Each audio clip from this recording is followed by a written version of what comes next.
Welcome to the 3DownNation podcast. I got Johnny Hodge and Mr. JC Abbott with me. Boys, you brought it. Not quite like Mark Killam is planning to do in Edmonton, but your questions to all these head coaches and managing generals, as I'll call them right now, general managers, of course, from the CFL's winter meetings in Charlotte, North Carolina.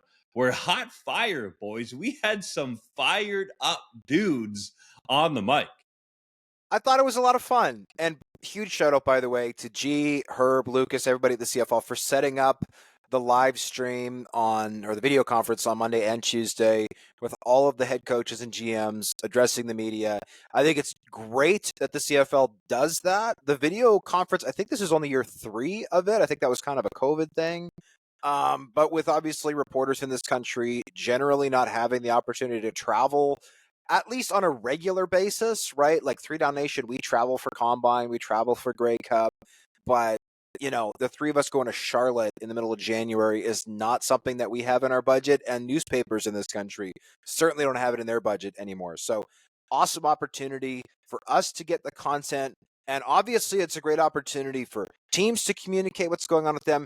And the real winners here, I think, are the fans, who are the diehards who care about the CFL in January. The casuals might not care about CFL in January. They're focused on other things. That's fine. But the hardcores, the ones who we know listen to the pod every single week of the year, the people who come to the website every day of the year, they're getting all the goods on players who are entering free agency, not entering free agency, coaching moves, personnel moves, all those things. So I think it's a win all the way around, especially for the fans who we appreciate so very much. Yeah, highly valuable experience, a great moment in the year to get the insight from these guys. And it behooves each of these coaches and general managers to handle the 3-down gauntlet with poise and professionalism, as we saw yesterday. Red Black's general manager Sean Burke put it. Yes, that's how he coined that phrase, the 3-down gauntlet, as we go one after the other, hitting them with, what's the term? I'm not a baseball guy. Fair questions, man. Him with hot fire? Think it was high heat. High heat over the plate. That's a shout out to our boy Freddie. You don't necessarily want to put it over the plate because somebody might crack it for a home run, but I mean, Ed Hervey kind of did do that. He did. We want a home run. A home run is exactly what I'm looking for here. And at the end of the day, I genuinely don't think we ask crazy questions. Like there were a few contentious moments on a few of the different calls, and I don't think any of them stemmed from stuff that we asked directly. I'm not saying that we aren't willing to ask tough questions, but there are times I think where you ask a fairly innocuous question and you get a reaction like you've just asked for like the nuclear launch codes, and it's like, well, how could you? And it's like, I literally just asked this like simple thing, but whatever. Everyone is entitled to their own opinion. I will point out that as members of the media, we get tough questions all the time, whether it's doing radio appearances, television appearances, all those things. So we also experience that on that side of it, where we get, off the cuff questions. And we, by the way, do not have media specialists who prep us before these interviews. We just have to go and do them. But whatever. I thought by and large, the questions were answered well. There were a few things that were a little bit disappointing, but we'll talk about that in the show. All in all, super positive experience. Happy to do it. Looking forward to 2026. And who knows, maybe we will have the budget to travel wherever the meetings will be next offseason. Wouldn't that be fun? Getting out of the minus 25 Winnipeg winter. Hodge, how long is your contract, though? Well, that's for me to know, and I'm not going to answer that question, Justin. I'm not going to answer that question. As an organization, we do not divulge that information to our hard-working fans that come and pay their hard-earned money. Hodge, you're not going to divulge that. Well, okay, I'll speak to it for you, okay? So it's not as awkward. Go for it. You're day-to-day, okay? I'm dated, yeah. So, and since we don't have this on the rundown, I'll just quickly address it. Is it Thursday morning? My article's coming out with the contract lengths. It'll be on the site. Just look for it. It'll be on the site. You'll find it if you're listening to this. The contract lengths for all CFL head coaches and CFL general managers. I did this last year, and a few people declined to reveal their contract length. That remained the case this year. We did have some people answer the question. Mark Killam answered the question. Ryan Rigg, a new general manager in BC, answered the question on his behalf and also on the behalf of new head coach Buck Pierce. But there are some people, as the article will point out, who think that that is a far too personal question, and I can't begin to understand why. One person directed me to their president and said, well, that's a question for this person. And it's like, well, that person is not available today. And most team presidents talk to the media, once a year? So I guess I can ask them, if that. Some guys never talk to the media.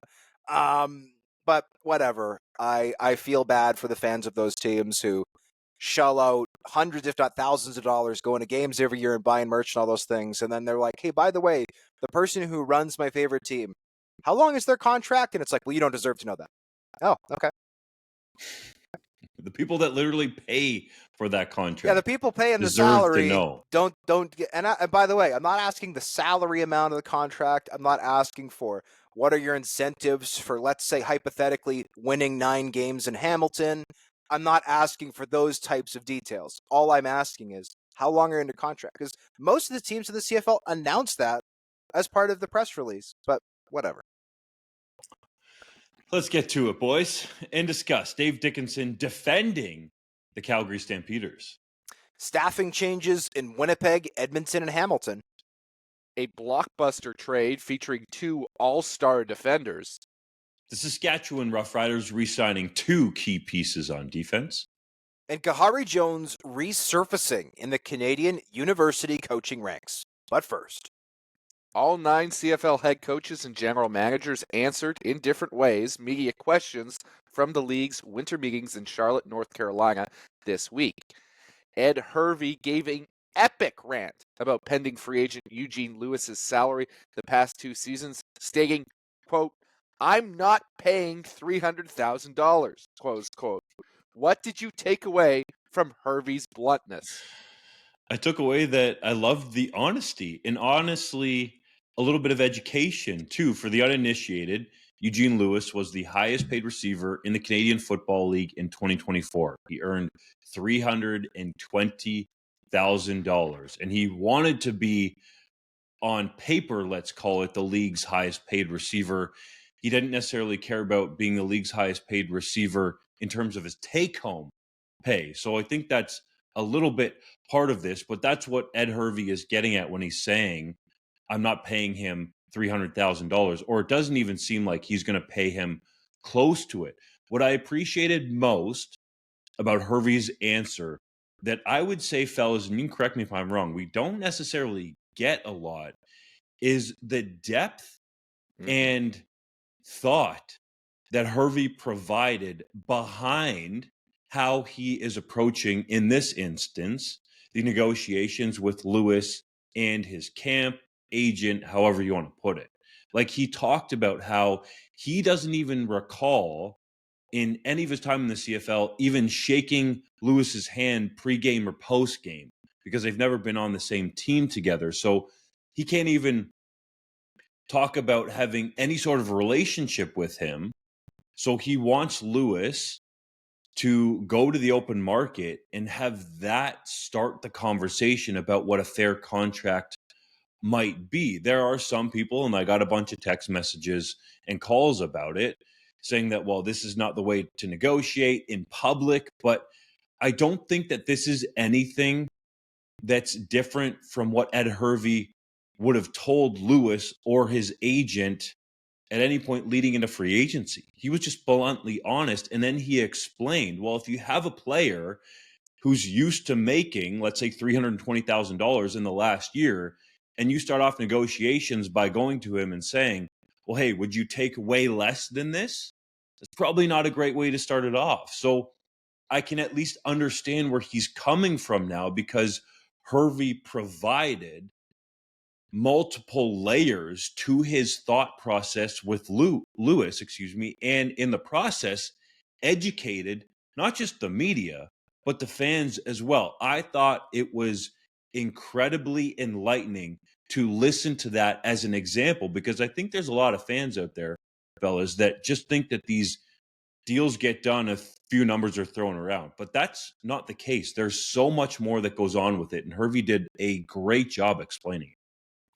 He did, and he did it in what I would dub a pseudo-megalomaniacal way, which is the Ed Hervey way, and it is highly entertaining. It was a sensational rant, and we have essentially all of it transcribed in your article, Justin, and we also have it up on our YouTube page if you want to watch it. It's worth watching because reading the quotes is valuable, but I don't think it does it full justice. I will say this. I'm 100% on board with Ed Hervey here.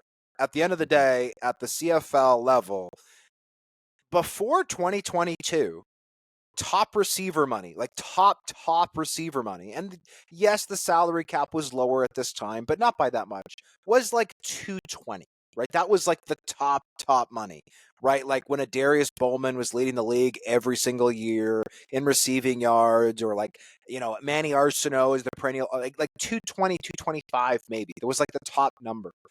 Well, Chris Jones came along and threw a gigantic bomb on that in 2022 when Kenny Lawler was a free agent, and everybody assumed Kenny Lawler was going to BC. By the way, Kenny Lawler brought into the CFL by Ryan Rigmaiden, now the GM in BC, who was working in Winnipeg's personnel department at that time.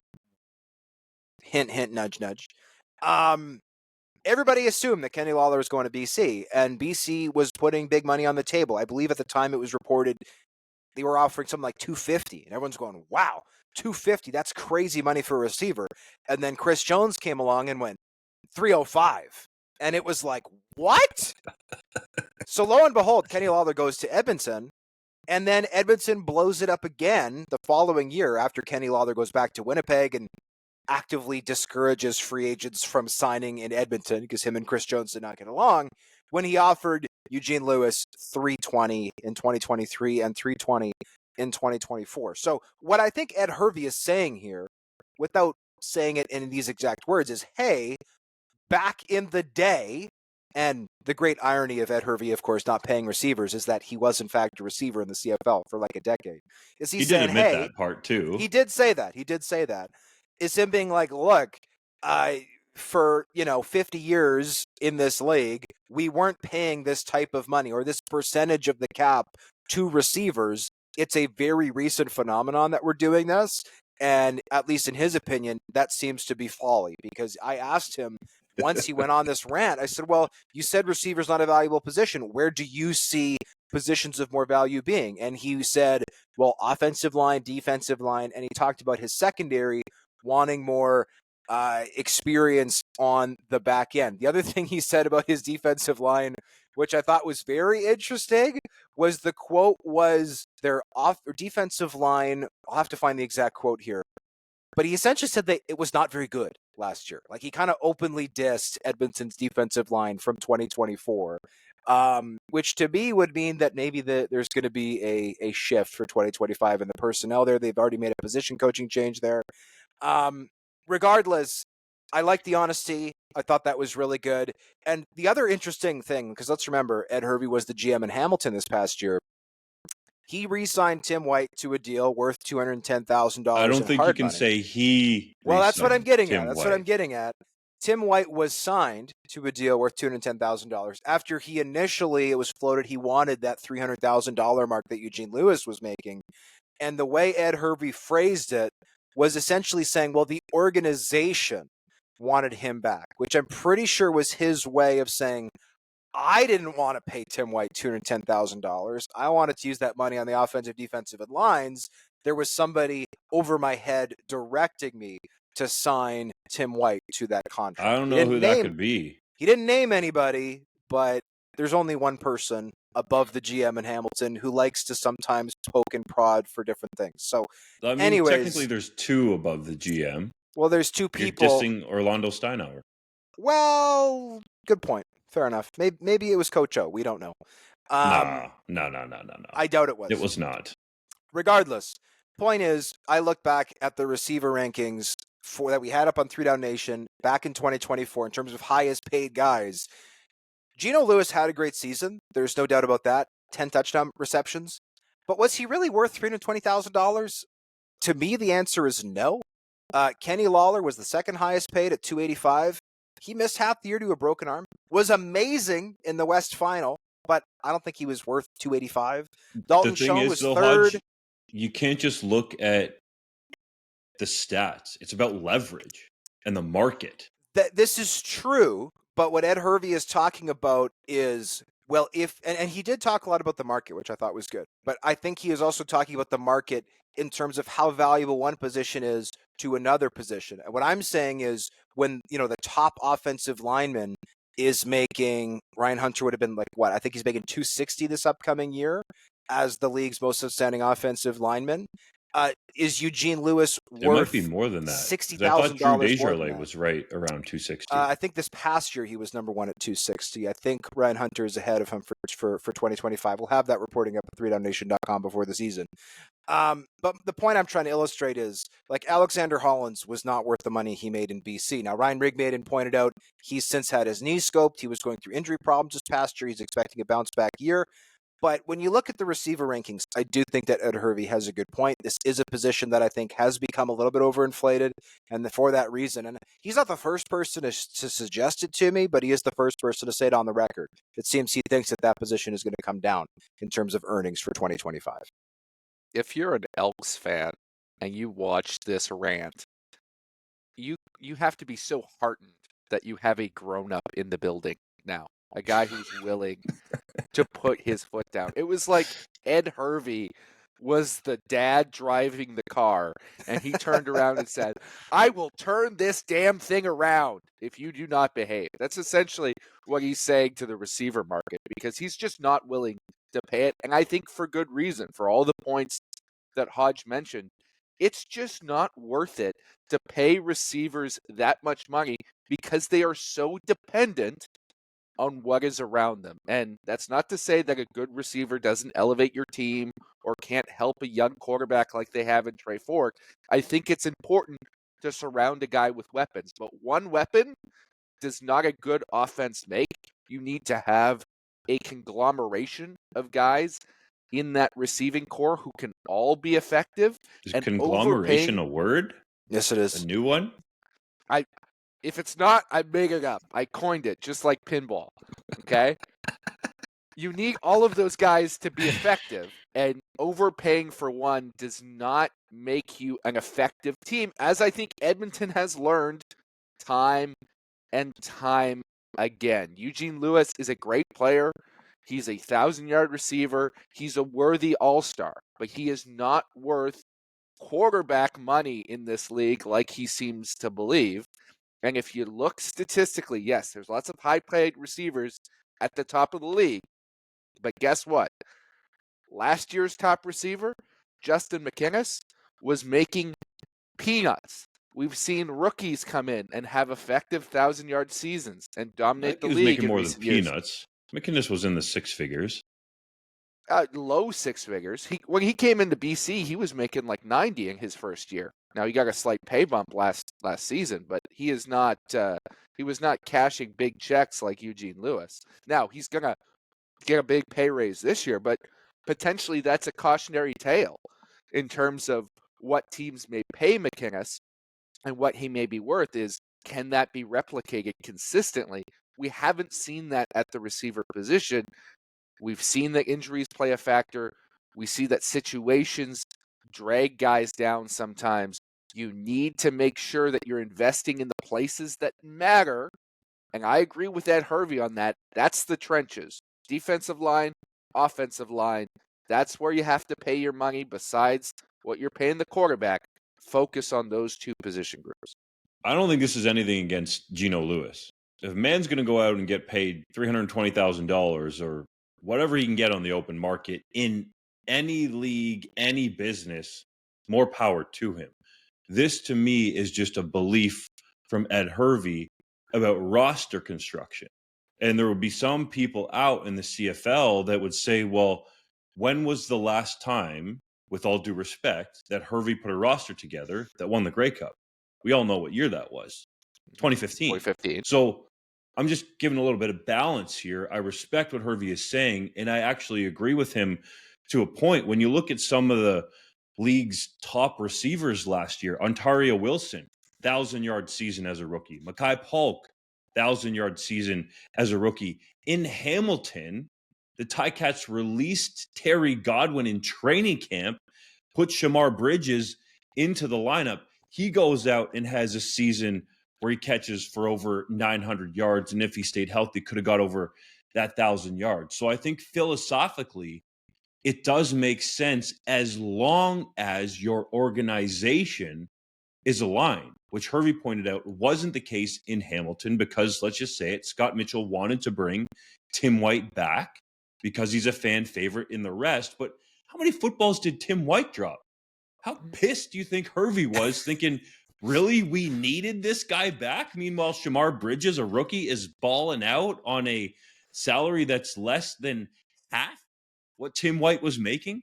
So I understand where he's coming from. You got to get some of the other pieces right. I will say that there is something to be said for a relationship between a quarterback and a receiver. And I think Trey Ford and Geno Lewis has that, but it's clear that Hervey is not going to pay him $300,000+ just for that relationship. And the receivers that I just laid out, and there's many other examples, Keyshawn Johnson in Saskatchewan, top among them, that you can develop that relationship with an entire training camp. So I get where Ed Hervey is coming from here, and it makes me intrigued to see how he puts that roster together in Edmonton.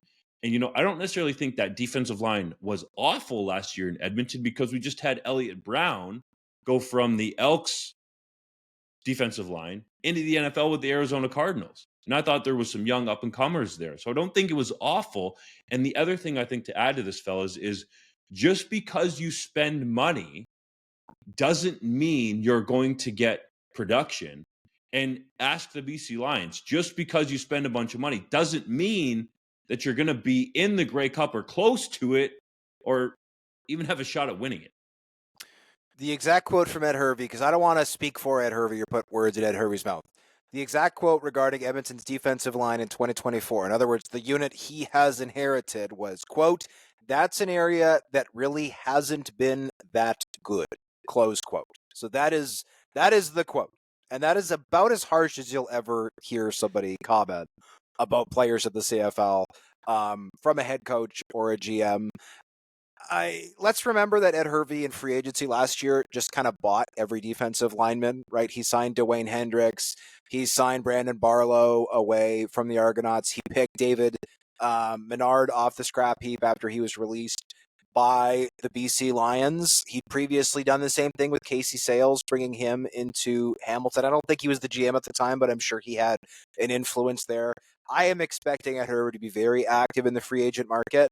And I think a lot of the funds that have previously been allocated to the receiver position, we already saw Dylan Mitchell get cut from the final year of his deal that he originally signed back during the Chris Jones era. I think a lot of those finances are going to be shifted to the offensive and defensive lines. And that's probably not a bad situation, right? That's probably not a bad idea. Regardless, I just want to echo, I appreciate the honesty from Hervey. I'll give him this. He is a very effective communicator. You never have to wonder what is on Ed Hervey's mind. He will tell you. It was awesome, fellas. Can we get more of that? For an example, we asked Kyle Walters in Winnipeg about Kenny Lawler and Dalton Schoen and some of their free agents. And he's like, well, you're probably going to get the same answer. Whereas Hervey had so many layers. I mean, same thing for some of the other general managers or head coaches that got asked questions. They're like, well, it's not in our best interest to talk about this. And I understand that.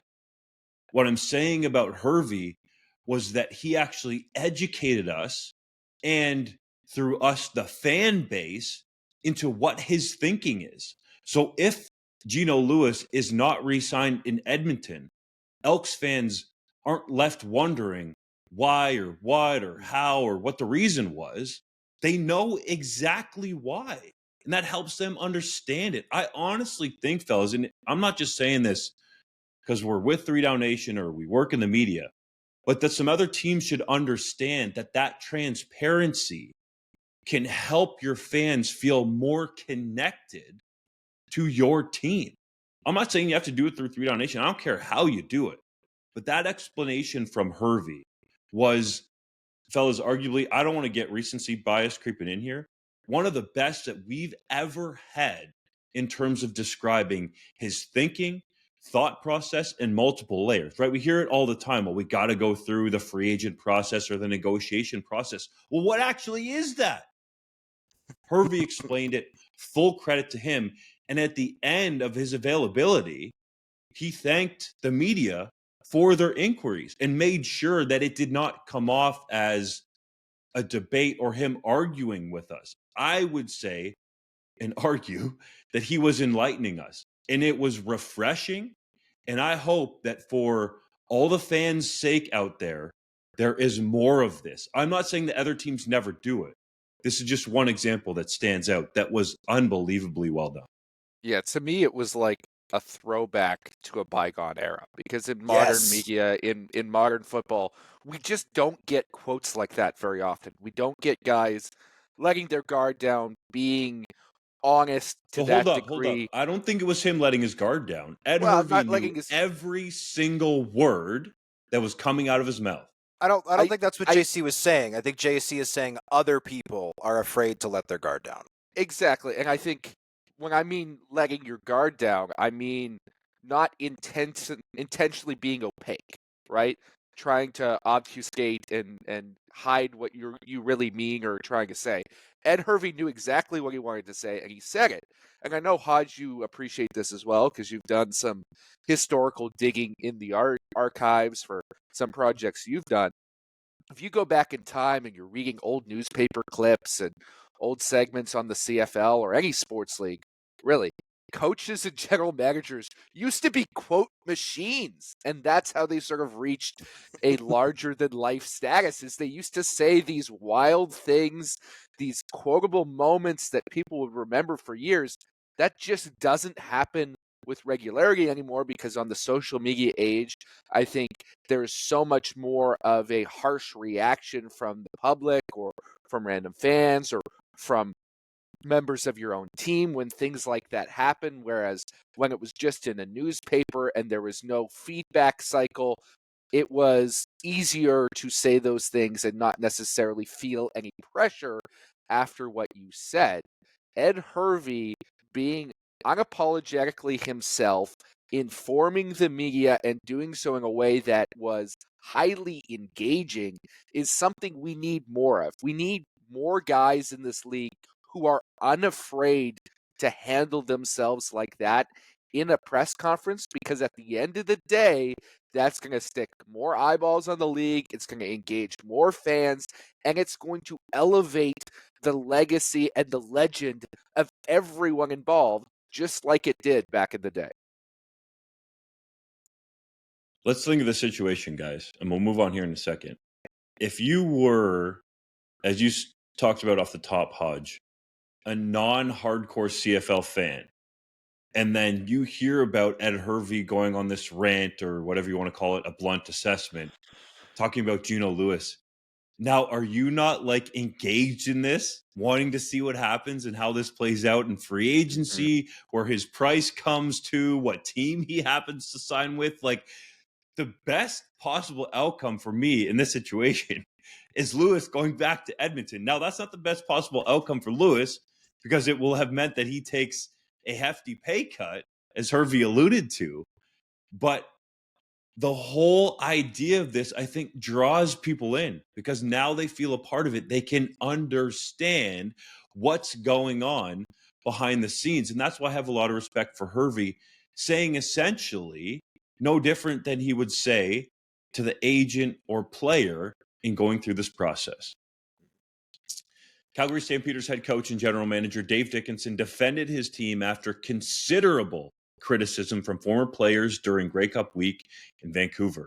The complaints ranged from food, position coaching, team culture, training staff, and Dickinson himself. Kadeem Carey said Dickinson gets rid of everybody else instead of himself.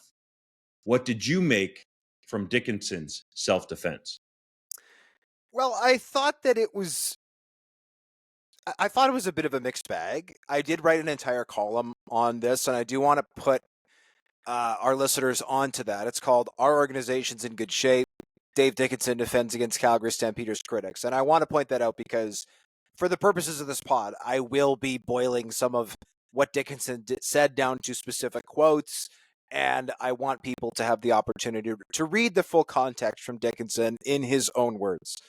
I thought that he did a good job of saying, hey, everyone's entitled to their honest opinion. He did say that he disagreed with some of it, but I thought that he handled some of the criticism well. I did think that it was interesting that, and these are two, and admittedly they are kind of cherry picked, but I picked these because I do think that they illustrate maybe some work that still needs to be done in Calgary. Dickinson said at one point, quote, "The culture is actually more than fine in Calgary. In fact, I think we have a good culture," close quote.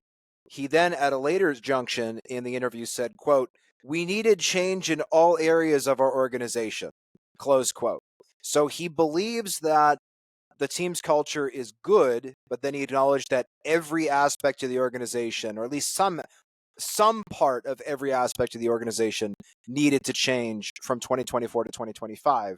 And I also thought, I mean, he denied that there was a locker room clash, which I don't think is really a reasonable thing to do. Last year, Reggie Bagleton at one point called the team's younger players, I believe the exact term he used was participation trophy kids, and said basically they're not putting in the work that I did as a young player, that us older players did to kind of build the Stampeder way. Rene Paredes, who is going to be in the Hall of Fame as a kicker one day, said we are an organization in decline. He said he has members of the team, alma mater or alumni of the team, texting him saying what is going on. Now, it should be stated that Bagleton and Paredes have both signed contract extensions since making those statements. So evidently, they weren't so upset that they didn't consider returning to the team. They're still in Calgary, both signed now through 2026. But it was also reported that Trey Roberson and Josiah Coatney, who, by the way, would represent the old guard in Calgary and the young guys coming in respectively, had an altercation in the locker room at one point later on in the season, had to be separated. And a lot of these criticisms that have been made on the record and off the record were validated by the CFLPA report card, where the Calgary Stampeders did not garner a single grade above a C+. So I think that Dickinson, I think is demonstrating some understanding of what was going on. I thought it was a bit funny when he talked about, without naming names necessarily. Well, I suppose he did name both names, but he said, he said, I've never, as a manager, had to look a coach in the eye and say, we're not going to, bring you back or give you the opportunity to continue on, because, of course, the team parted ways with Mark Killam and Brent Monson. Mark Killam had maybe the quote of the day when, I can't even say one of the words that maybe he put the in quote his of the quote. day. Definitely the Maybe. quote. Well, Ed Hervey gave him a run for his money. We talked about Ed Hervey for 30 minutes. We're for a talking reason. about one quote. Mark Killam declined to talk about why he was not back in Calgary, but then said, quote, "I can tell you I'm going to blank bring it in Edmonton. I can tell you that right now. You can however you want to say it." Close quote. So evidently, I think there's still some bad blood between those two. I'm looking forward to the Labor Day home and home between these two teams, which is always a good rivalry game. I think is only going to be amped up with Killam and Dickinson going head to head. At the end of the day, I think Dickinson recognizes that change is needed in Calgary. He did give some specifics, saying we need a larger footprint in the U.S. We need to look to some other teams in the CFL and try to mimic their best practices or improve upon their best practices. All in all, I don't know. I'd say he handled it okay. I don't think it was a slam dunk, but I also don't think that he is in full denial mode and burying his head in the sand. I think Dickinson is open to some of the criticism that's been levied, but the proof will be in the pudding come this season, whether or not this team actually improves for 2025 and whether or not the team functions better as an organization off the field as well.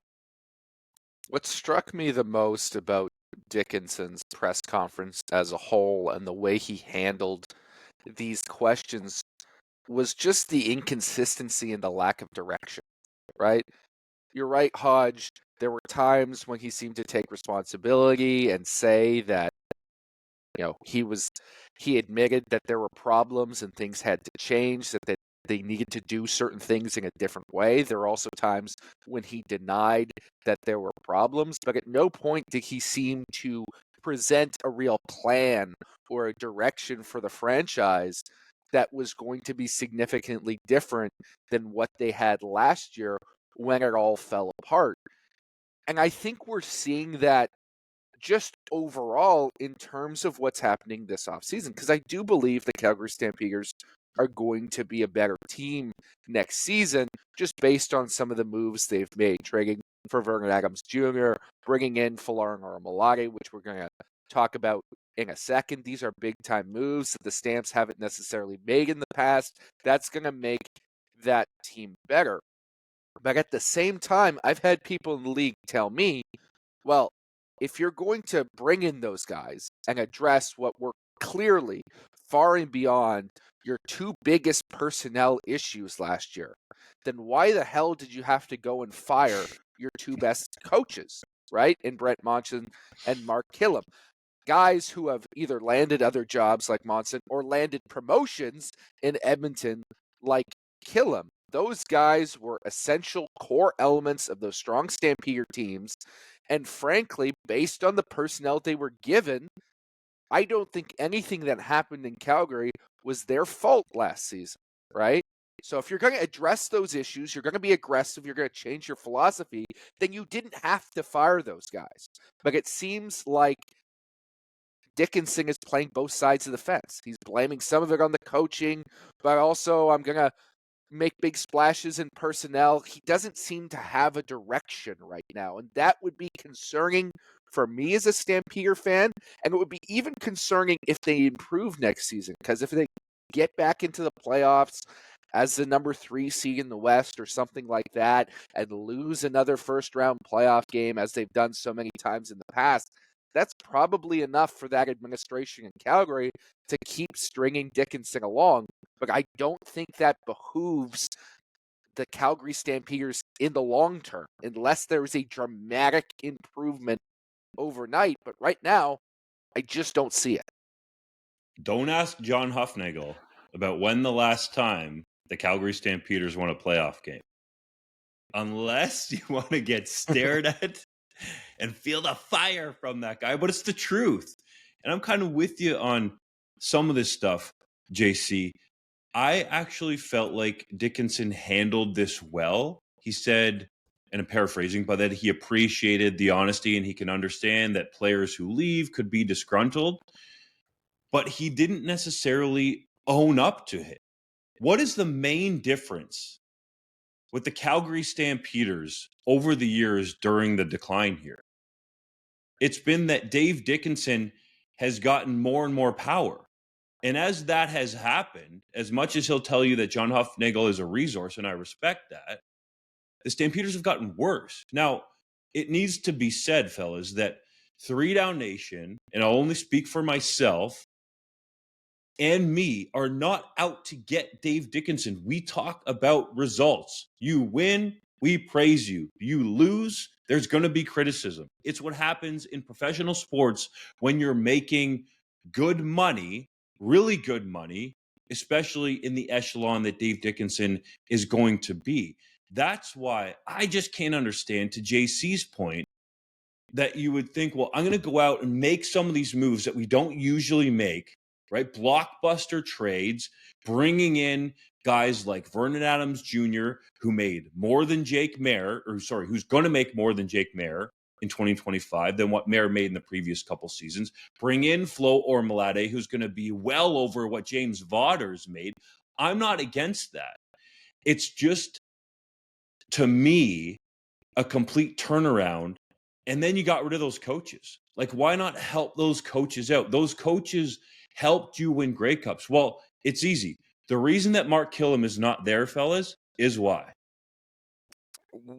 Are you suggesting that Dickinson was worried that Killam would replace him?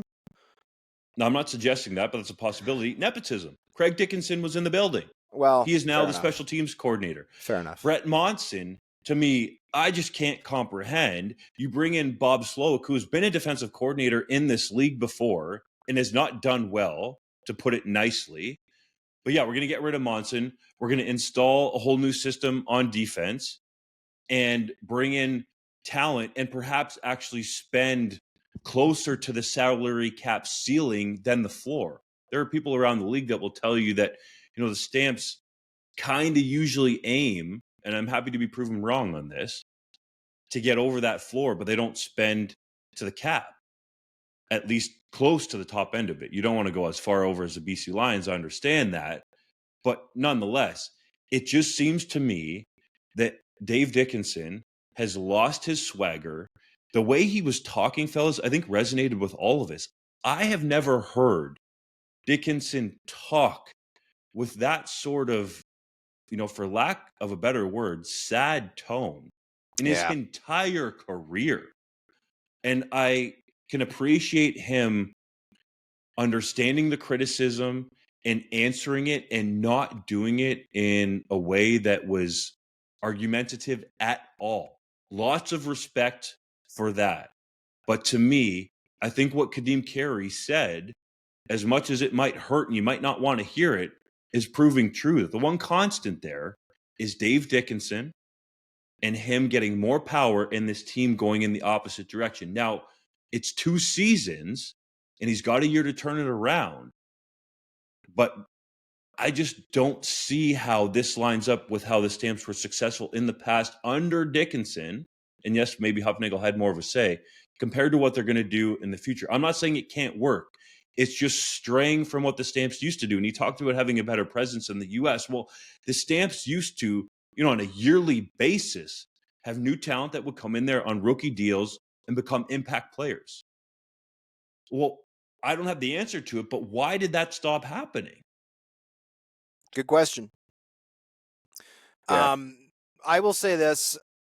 One of the things that I thought was really interesting when Dave Dickinson was talking about a specific for how to improve is he said he doesn't want to micromanage his new coaching staff, instead letting them develop relationships with their players, which I wouldn't take necessarily as an admission that he has micromanaged staff in the past, but I do know that some staff members in Calgary have previously felt micromanaged by Dave Dickinson. So that appears to be something that he at least recognizes might have been a problem in the past, and he is working on it. I will give him credit for that.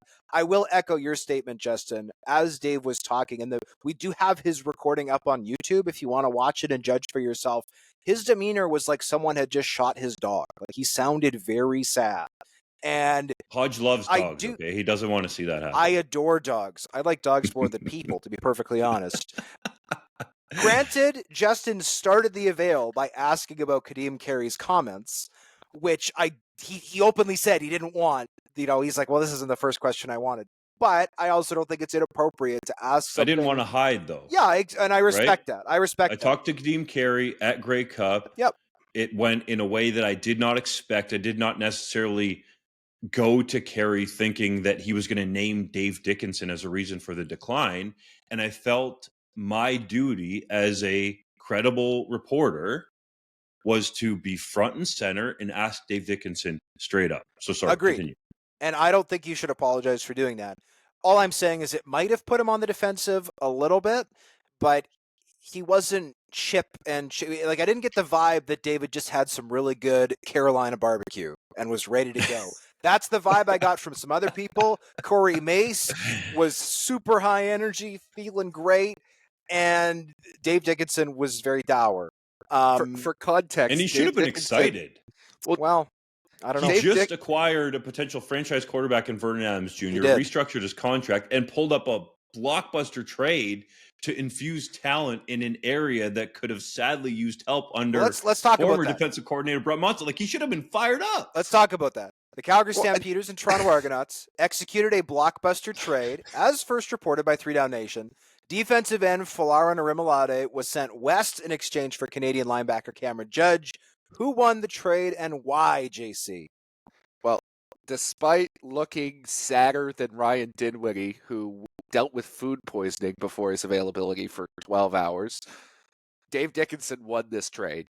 because I think Folarin Orimolade, what he can do at defensive end and bring to that pass rush unit is there isn't another equivalent to him in the CFL. And yes, he doesn't necessarily lead the league in sacks every season, but the way he generates pressure, the way he bends the edge, he is a special type of player, and one that the Stampeders should have never, ever let walk out the building in the first place. They did. They've now corrected that mistake, and yes, it's going to hurt to lose Cam Judge, but I think as good as Cam Judge is, there are far more effective linebackers out there that you can find and put into your roster than there are game-breaking defensive ends, and that's what Flo Orimolade is. That's what he's going to bring to the Stampeders.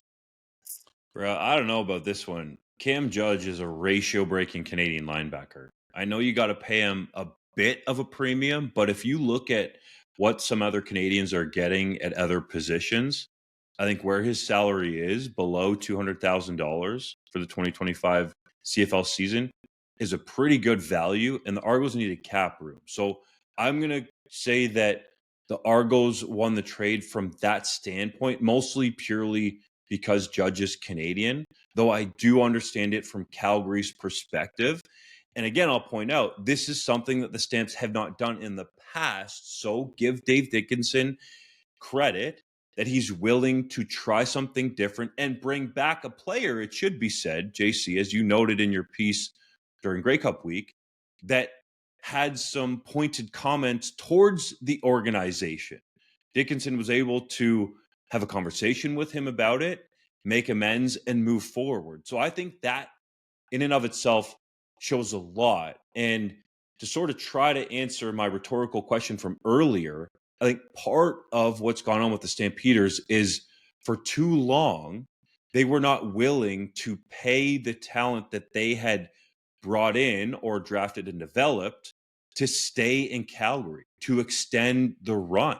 And I think Flo Orimolade is a prime example of that and part of the reason that the Stamps wanted to bring him back.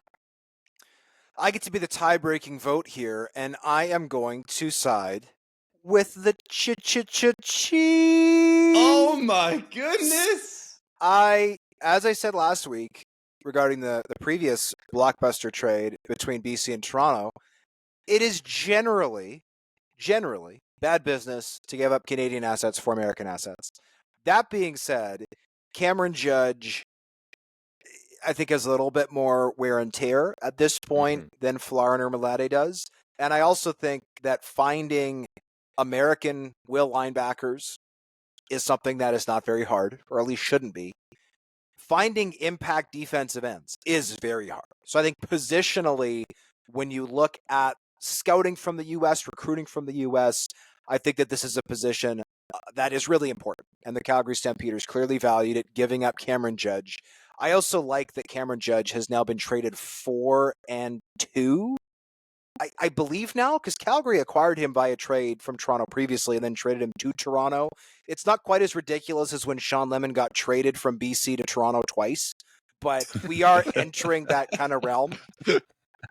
That being said, I love that Dave Dickinson, after Folarin Orimolade criticized him at Grey Cup, essentially being like, hey, they don't keep any of their good players.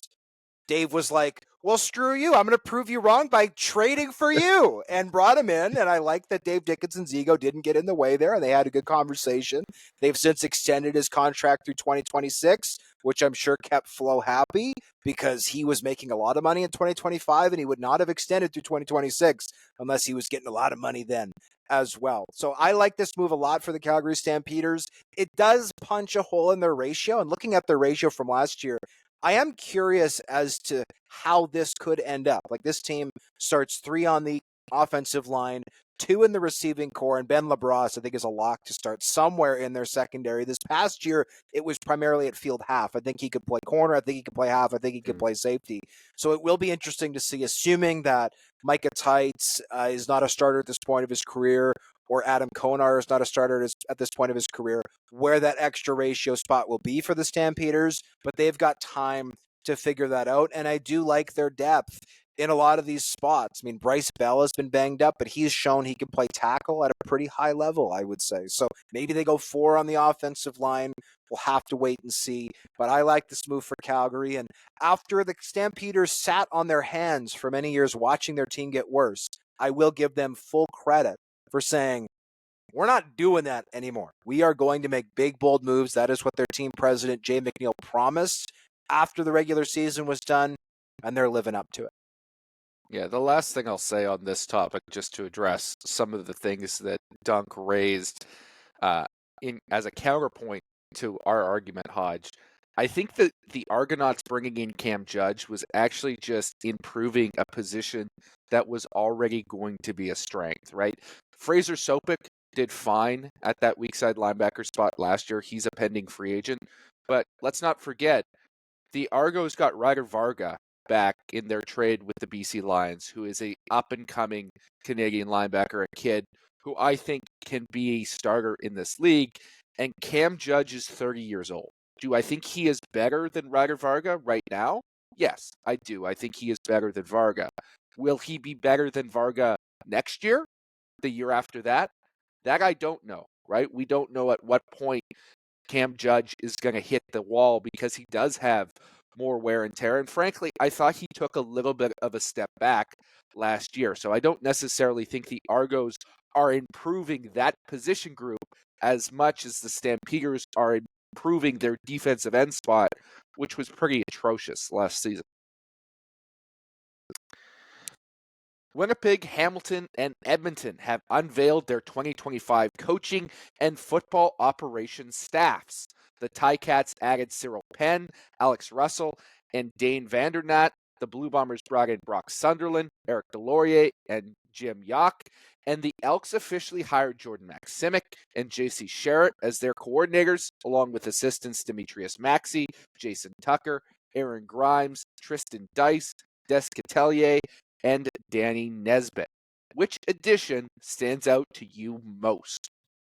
There's one, fellas, Brock Sunderland. And, Bob Dice got a bunch of questions about potentially hiring his successor with Rick Campbell, going to Ottawa as a special teams coordinator. How come Kyle Walters didn't get those same questions in Winnipeg? Oh, yeah, there's a reason for that. He was specific and said that Sunderland was brought in not based on his GM background, which I thought was like a little bit of a shot. It was to give them U.S. scouting because Sunderland has connections down there. His father, I believe it's Marv Sunderland, was a scout in the NFL for a long time. So Sunderland does actually have NFL connections. Just don't let him be the general manager. So I don't think that Walter's job is going to potentially be taken over by Sunderland, okay? The move to me is intriguing from this standpoint, okay? You go from Ted Gavaya to Brock Sunderland. That is, on paper, whether you like it or not, and I know one person who won't like hearing this, a major downgrade.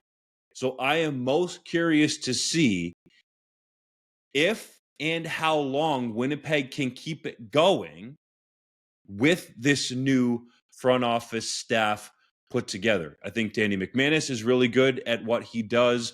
Walters has done his job in keeping the team together, I think, along with some other people behind the scenes. And obviously the culture that Mike O'Shea has created makes guys take less to stay there. But when you're not bringing in top-level talent, especially from the United States, and doing a great job in the CFL draft, that I think, was partly due to Walters, but a lot of that was on Ted Gavaya's plate. So that's what I'm most curious to see about Winnipeg and this new construction. Something that I thought was interesting is Winnipeg lost Gavaya and Cyril Penn, who I think has a very bright future in the CFL, and replaced those two with 3 people.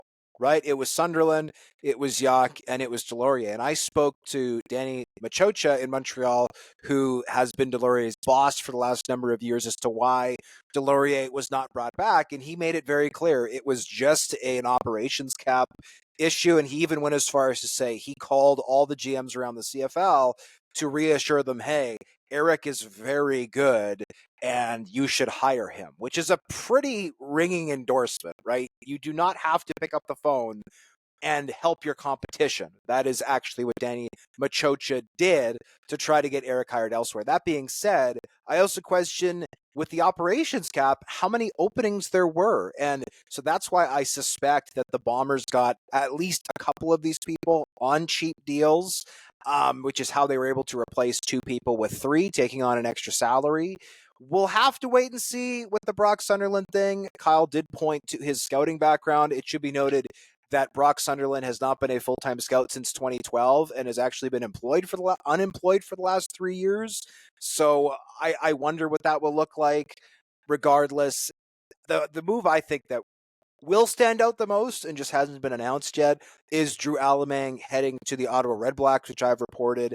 That has not been confirmed by Ottawa or announced, but he was not retained as part of Ted Gavaya's new staff with the Tiger Cats. Alamang and Sean Burke, the GM in the nation's capital, spent almost 20 years together. I believe it was at least 15 in Steeltown. Alamang moving to Ottawa, I think, will help them with their contract negotiations. He will be able to pitch in with the draft, though I know their draft coordinator is Chad Hudson, formerly of the Saskatchewan Roughriders, who's done a nice job. So I like a lot of these moves. I also want to shout out Demetrius Maxey, who I've had people tell me is the best assistant coach in the CFL. That is remarkably high praise. Obviously, Ed Hervey was not happy with Edmonton's defensive line last year. Guess what? Maxey had been in Edmonton for a long time, left for Toronto this past season. He's now back with the Elks. So presumably Hervey will be happy that Maxey is there coaching up those defensive linemen. JC, how about you? Which addition stood out the most to you? Well, I absolutely love this Edmonton coaching staff. I thought they nailed it across the board. Young up-and-comers, competent guys, people who are going to be good now, but grow into their roles even more in the future. But we already talked a lot about these guys and their connections to Edmonton in the past because this news has sort of trickled out over the course of the offseason. What's going to stick out to me is the solid hires by the Hamilton Tiger Cats. I think this is a really good first staff from Ted Gavaya. Cyril Penn, Hodge. I think he's a real up-and-comer when it comes to the American scouting game. I think he's got massive potential. He's a young guy like myself. He's only 27, and I think he has just got so much more room to grow. He's going to be somebody who is going to be, potentially an assistant GM down the road, and somebody we'll be talking about for a long time. Alex Russell, I feel similarly about. He's done some really successful things in Toronto and Ottawa last season. This is a homecoming for him as a Hamilton guy. He's going to be really helpful on the Canadian side.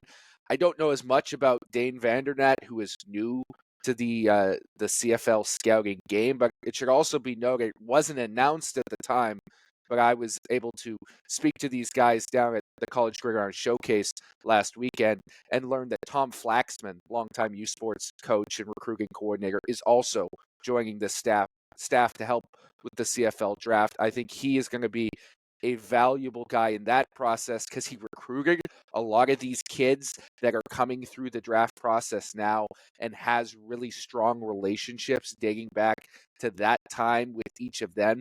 We know how valuable that can be as you go through the draft process. So I think Ted Gavaya was a slam dunk hire as general manager because of all he brings, and he's hired a like-minded staff that is going to be able to match his level of work ethic and success with the Ticats. That name, Tom Flaxman, makes me go way back. I think I played Team Ontario football with him. But the one guy I want to shout out here is my Canadian quarterback brother, Desi Ketelier, rising in the ranks, fellas. Could he be the next Mark Mueller in the Canadian Football League? Stay tuned to find out. Star receivers Kenny Lawler and Dalton Schoen are still pending free agents for the Winnipeg Blue Bombers. Hodge, do you think the team can re-sign both, or are they going to have to pick one? And if so, which one do you think the Bombers should pick? Well, I think it's possible they keep them all, right? Walters said yesterday when speaking to the media that nobody thought they were going to be able to keep Schoen and Brady Oliveira last year. That ended up being the case. The other thing I think that helps Winnipeg to some extent is guys have a tougher time getting paid coming off injury. And with Kenny Lawler missing 8 games this last year, having the suspension the year before, and with Dalton Schoen coming off a torn ACL, I don't think that this is a year where a team is going to come and say, hey, let's blow up the market and let's bring in one of these two guys, especially with what Ed Hervey has talked about with Geno Lewis, right? If Geno Lewis isn't going to get 320 again, if the market's going to be reset, then I think that helps Winnipeg's chances. That being said, I think that Tyrell Ford, if he were to come back to Winnipeg, which I think is unlikely at this point, he's going to need a massive raise. Liam Dobson, who was named All-West Division at left guard, he's going to need a big raise coming off of his rookie deal. I don't know if it's realistic for Winnipeg to get this done, especially with Dylan Mitchell. My sources tell me signing for just under $150,000 for 2025 after his release from the Edmonton Elks. So if I were the Bombers, obviously I'd want to keep both. If I had to pick between the two, I'm picking Kenny Lawler.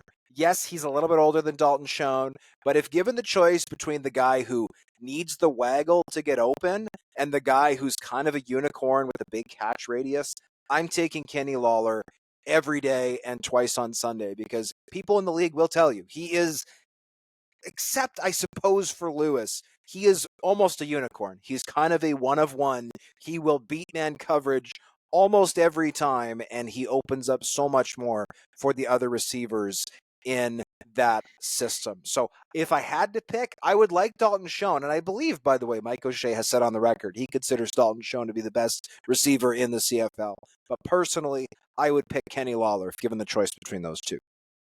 Yeah, I'd go with Dalton Schoen, personally. I just think he's younger, and I don't see it as much of a detractor that he needs the waggle and he utilizes that effectively. This is the CFL.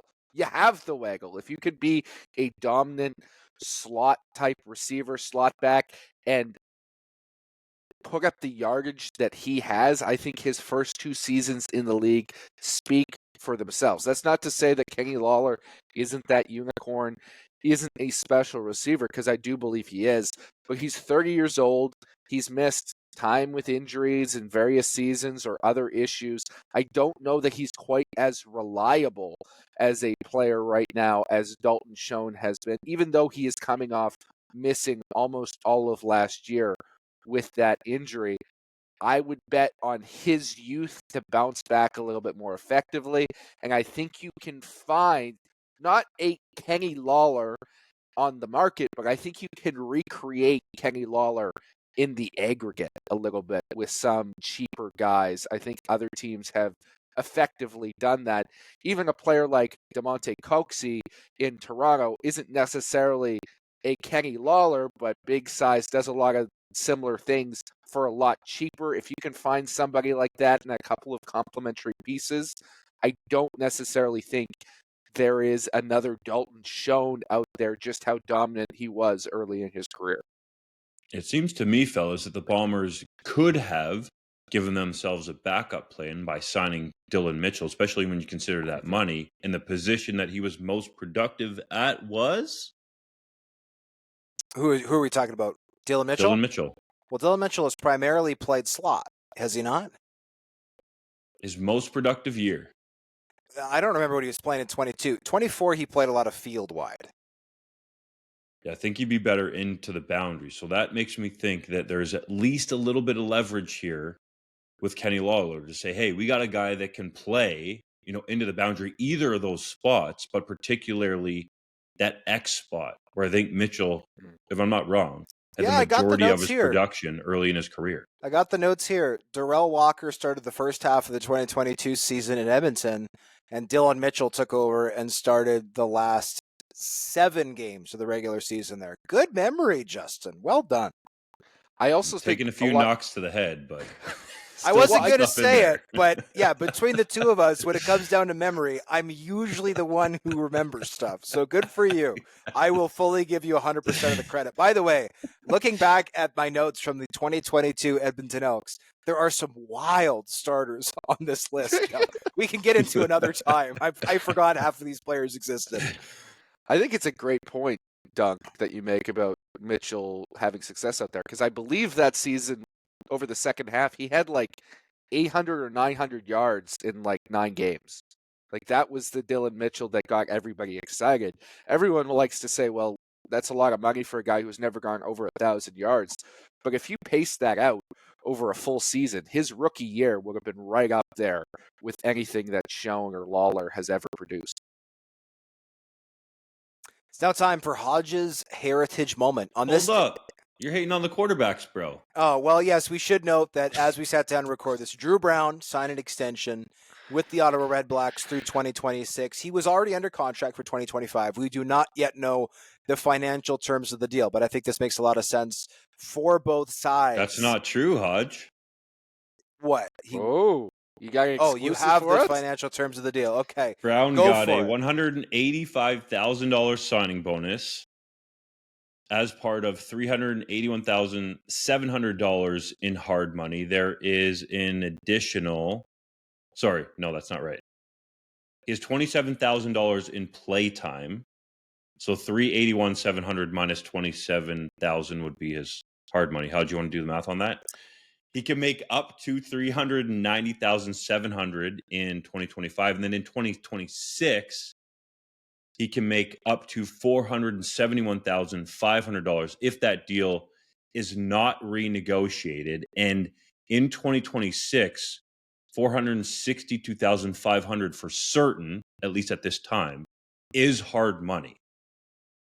Right on. So we do have the financials. I really like the deal in the upside for Drew Brown, getting the big signing bonus, almost $200,000 in 2025, and also what he can make in 2026. But it also allows the Redblacks to keep some key pieces on that roster that are pending free agents if they decide to do so.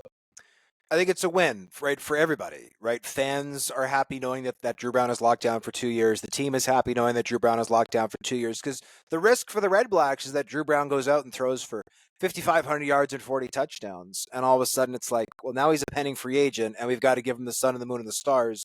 I also think there was probably some concern from the Red Blacks that with Zach Collaros heading into the last year of his deal and getting up there in age, that maybe they would make a play for Drew Brown in 2026. Drew Brown has made no secret of the fact that, yes, he very much enjoys Ottawa, but he also very much enjoyed his time in Winnipeg. And if you're Drew Brown, I mean, you can't argue with a $200,000 signing bonus, especially if, come day one of training camp, knock on wood, 185, almost $200,000. If, knock on wood, you suffer a season-ending injury, all of a sudden, okay, now you've got no production in 2025, and you don't have a contract for 2026. That is, I think, opening yourself up to too much risk. So I like that for both sides a lot, and I think it's always good for the CFL as a whole when guys stick long-term and I think provide those fans an opportunity to really invest in those players.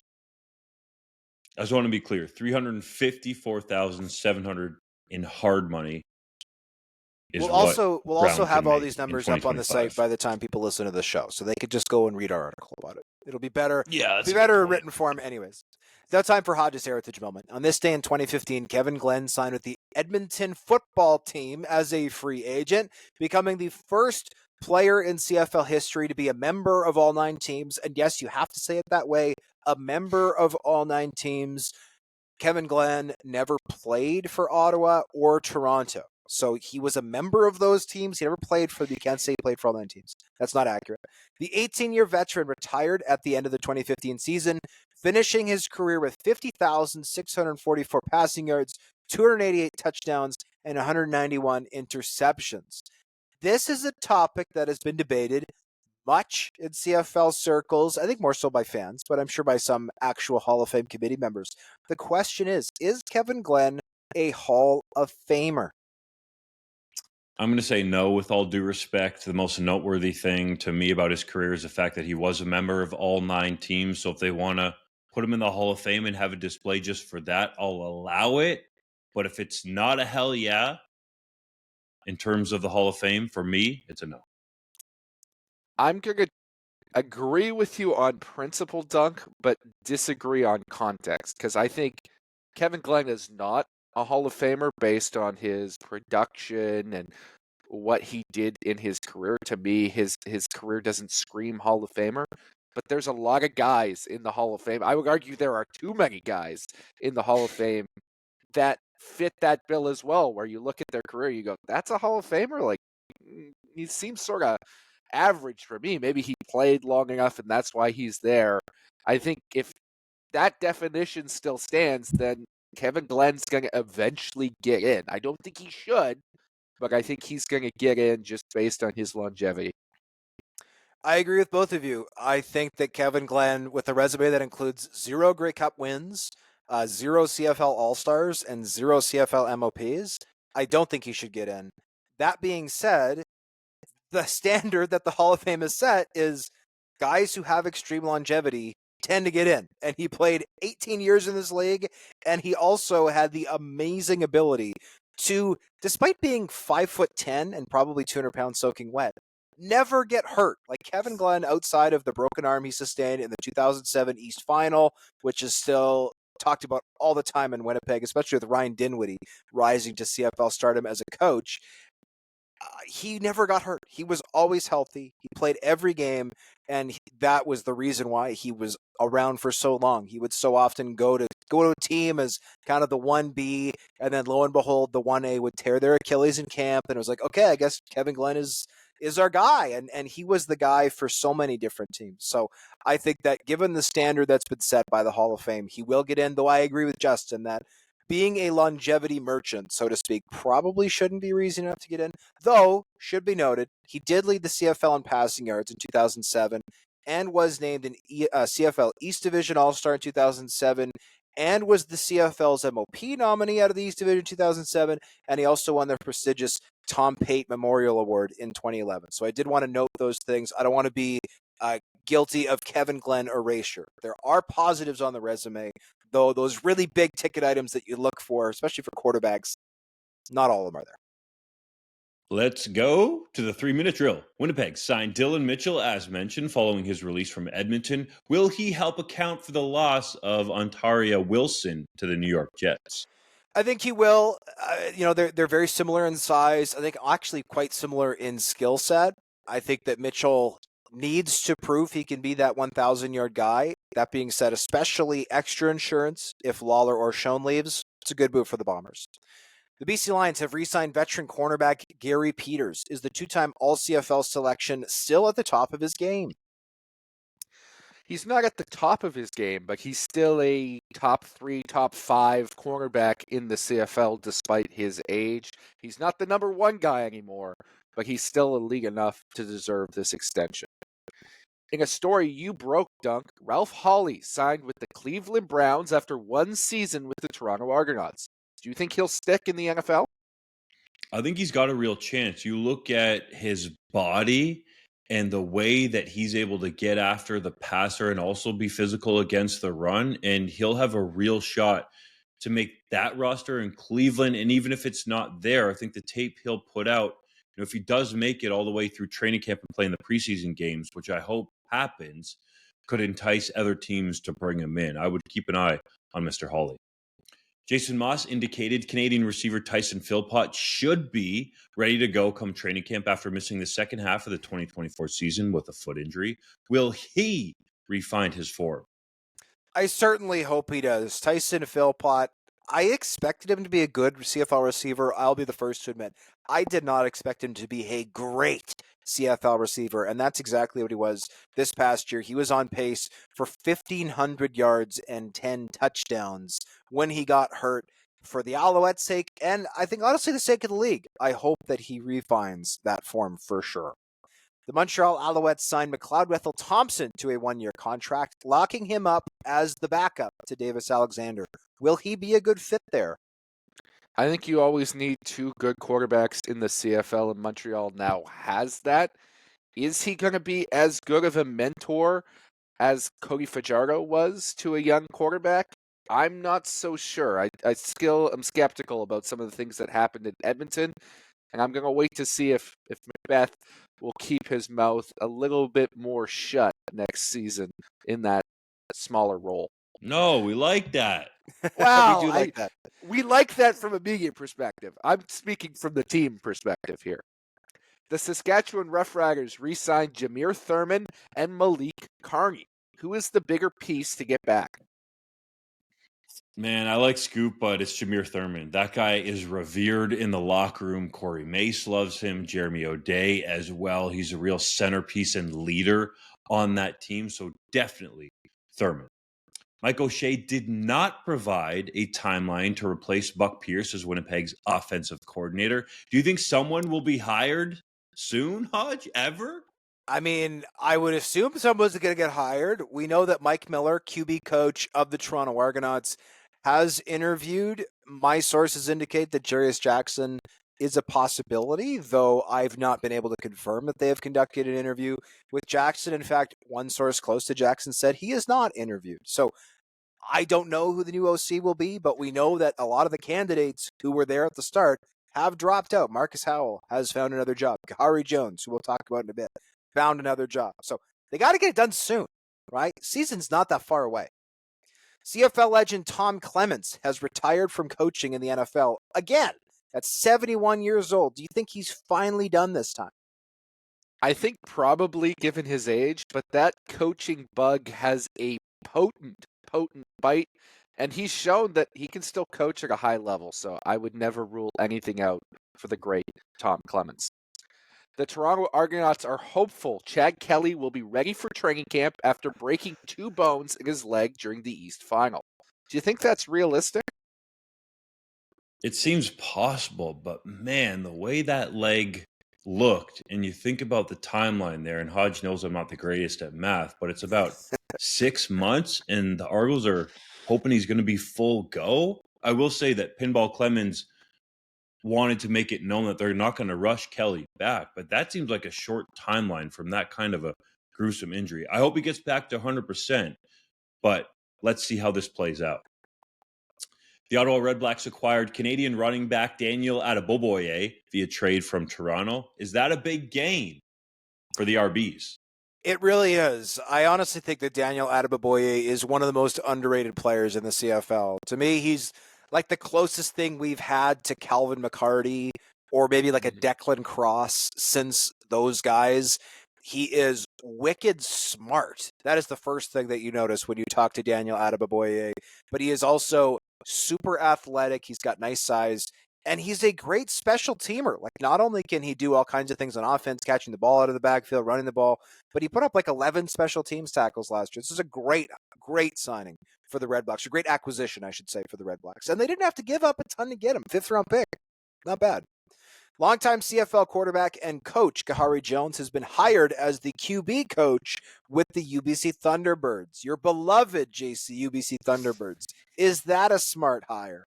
I think it's an absolute slam dunk. Kahari's a longtime BC resident. He gets to stay close to home, but frankly, he should be coaching in some capacity in the CFL right now. I thought he was going to be in that OC job in Winnipeg for sure. The fact that UBC was able to lock him into this gig, I think is a huge win for that program going forward.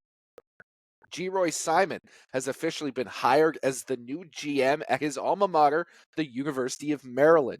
Will he do well there? Yes, he will, man. And there is, with all due respect, so much more financial upside right now in the NCAA than there is in the CFL. So I think Simon is actually better off in this role, considering his network of people down there and obviously his tie to the school. I'm very intrigued to see what he can do with the Terps. The Winnipeg Blue Bombers re-signed Willie Jefferson for 2025 at a price of $200,000. Is he still the dominant player he once was, Hodge? Watch the Grey Cup, right? Like it was I think it got lost in the shuffle a little bit because the Bombers completely self-destructed after Zach Collaros got hurt. And the Argonauts won that game 100% fair and square. That being said, Willie Jefferson had one of the finest defensive performances in the history of the Grey Cup, bar none. And Ryan Hunter, who I thought deservedly won the Most Outstanding Offensive Lineman Award this past season, looked foolish trying to block Willie Jefferson. It was not even close. So good for Willie J getting his money again in 2025. The BC Lions signed James Butler following his release from Hamilton and cut William Stanback, who ended up in Ottawa. Did that decision make sense to you? It did. I think Butler's a little bit younger, a little bit cheaper, a little bit more versatile. But the other thing that gets lost a little bit in this conversation, William Stanback was very much Vernon Adams Jr.'s running back. He brought him into BC. James Butler excelled with the Lions when Nathan Rourke was there. He was his safety blanket during that tremendous 2022 season.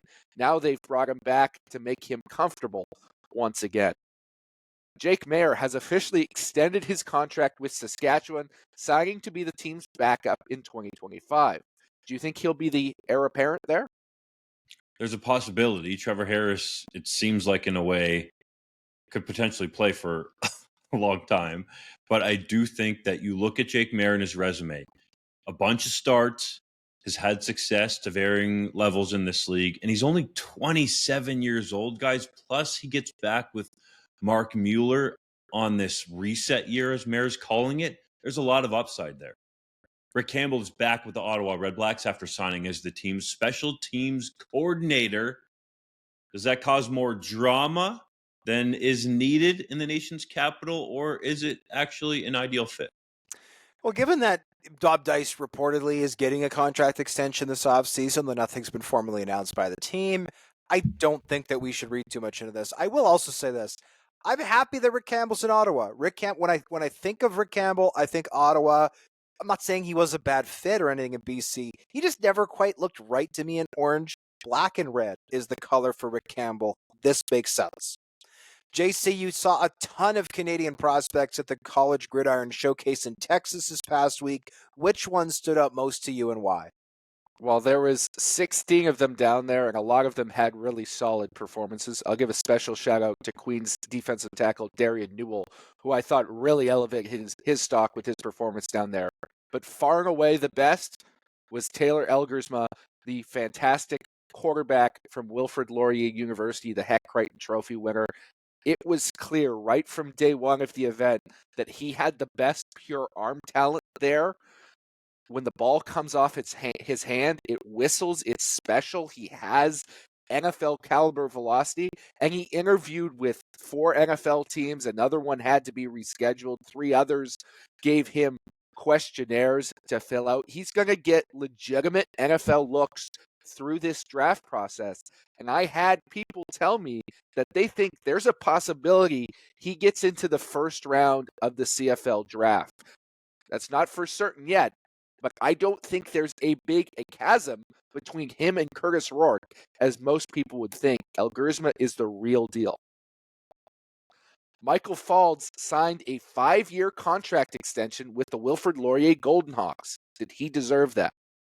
Yes, he absolutely does deserve that contract extension. Some people thought that's a long extension, but Faulds told me that in actuality, that's what Laurier has usually done with him during his reign there. That's now over a decade, which is kind of crazy to think. He played high school at the same place that I went to, just moved on a little bit before me. So he's a little bit older, already into his 40s, but nonetheless, he absolutely deserves this. He's put together a consistently competitive program, despite guys playing at a stadium that had its stands condemned. Now, that's all going to be different, but this guy's out here doing things like having his team practice even after their season is over, whether that was regular season or playoffs, because there were an allotment of practices given by U Sports that he could use. This guy's out there on the field shoveling snow to help his team get quality reps in. It's part of the,